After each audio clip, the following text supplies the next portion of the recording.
I'm Matt Duffy. I'm the superintendent of the West Contra Costa Unified School District. Something amazing happened yesterday.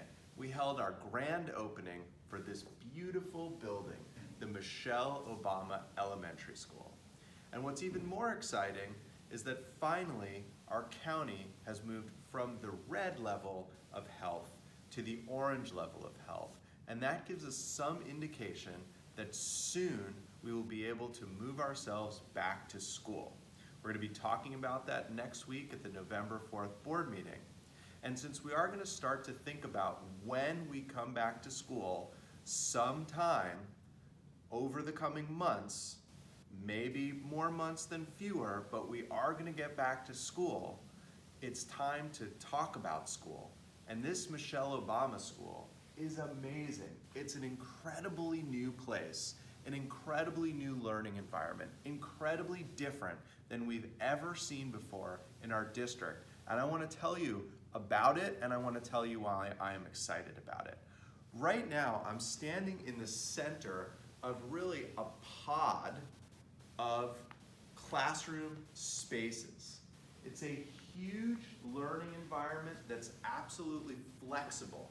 So right here, you see this is a classroom in many ways.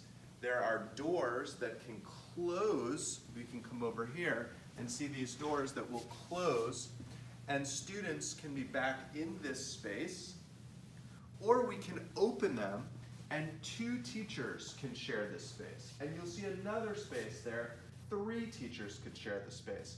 So if these 3 teachers wanted 90 students to come together and all work on something, they have that space. If they want to close back up and have 30 students work on that space, they can do that. Let me show you a few other things. There's small rooms here where students can meet right off the big learning suite. So if a number of students are working on a project, they want to go in here, they want to talk, they can go here. What we're trying to do is let the students drive their learning. What do they want to do? How do they want to do it? And let them have much more ownership. They can sit at small tables, big tables.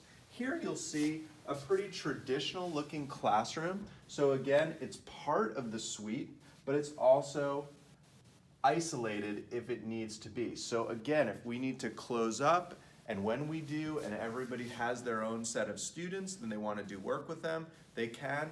And again, if we want to open this up, we can. Another reason is this is built for a set of students in a particular grade level. But sometimes when we overbuild for particular grade levels, we can't make switches when we need to. So this gives us the flexibility into the future of making those types of switches. So you'll see still a little bit of construction here. We're almost finished. We're really excited about it, but here again, you see this type of door that can close up. And it also opens. What you also see on these doors and spaces is some innovations that is going to allow students more places to write and show their thinking. We want to hear from them. We want their learning to be public. So you're going to see that. When you go in these types of spaces, you'll see that we haven't overbuilt them. They're very minimal, right? We don't want to clutter them with things that we don't need. We know that the world is changing. We're moving to use more technology, less big, heavy furniture, and we'd rather have the students fill it with their work, their projects, their art, etc. What we do know also is, imagine yourself going to a university library, and students are studying at the university library. They're studying in all different ways. Some are splayed out on a couch, some are sitting on the floor, some are sitting at a desk. We know students learn in different ways. They get into different learning positions that are comfortable for them. Maybe this is one of those positions where they're sitting like this. Maybe we're going to allow a student to read his book this way, or this way. Maybe some students want to hang out here and read it this way. The idea is that we have to figure out how they want to learn and be able to follow that.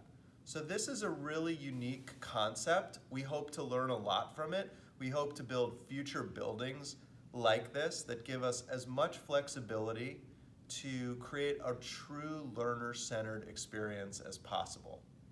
So we've also tried to get in as much light as we can. You'll see a lot of beautiful natural light coming in here.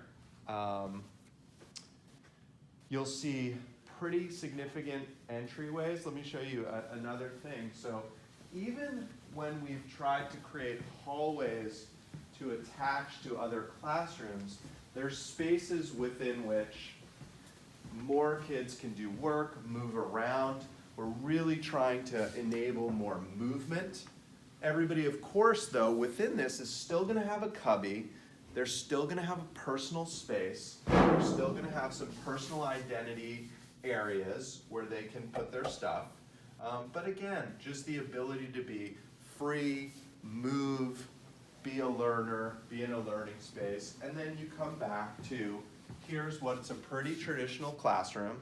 It's attached to the bigger landscape, but bigger here. Also wanted you to note that almost everything is on wheels.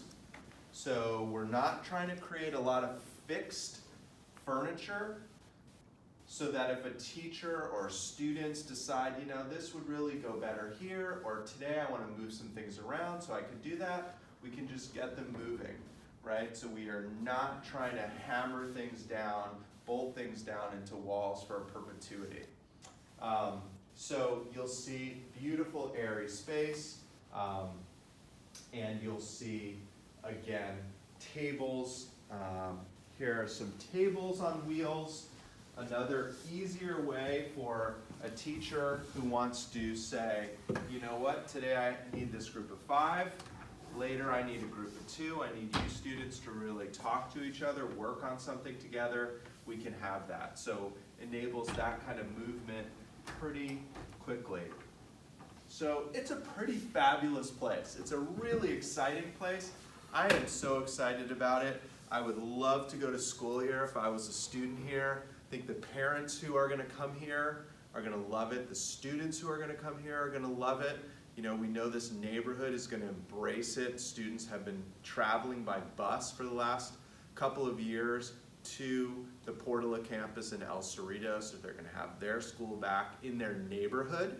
And of course, it's aptly named after Michelle Obama, who was an incredible leader and blazed some amazing new paths. And we hope to do the same here. So thanks for joining me on this tour. Really hope you'll come take a look when it's open. Even consider sending your child here if you can.